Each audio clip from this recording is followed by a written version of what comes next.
الاغماء تعرفها ان هو فقد الوعي وفقد للتوازن وبيقع على الارض ودقيقتين 3 بيقوم تاني.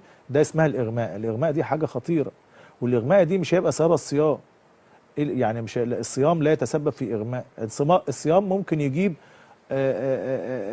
الصيام ما يجيبش حاجه وحشه. هي ذكرت نقطة مهمة جدا، يعني ممكن مثلا يكون قصدها تأثير الصيام على صحة القلب. ممكن، ما انا عشان كده بقول لها الصيام ما يعملش اغماء. تمام.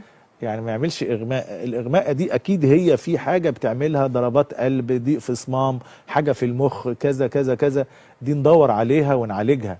وما ينفعش حد عنده اغماء يبقى صايم. احنا اصلا لسه عارفين عنده ايه ما لما نعرف عنده ايه الاول.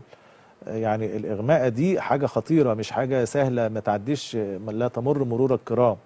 لازم نشوف الضربات القلب، نشوف الصمامات، نشوف العضله، وزي ما لقيناش حاجه نشوف تأثير القلب والجهاز العصبي، أو نشوف الجهاز العصبي. يعني دي ليها أسباب مختلفة.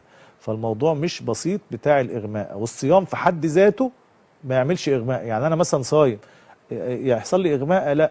ممكن يحصل لي نقص سكر. أنا مثلا ما سحرتش وبذلت مجهود كبير، نقص سكر.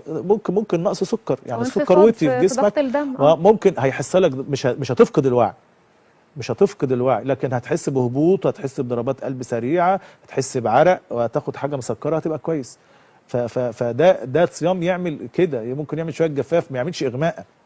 اغماء بصوره مباشره. الصيام لا، مالوش علاقه بالاغماء.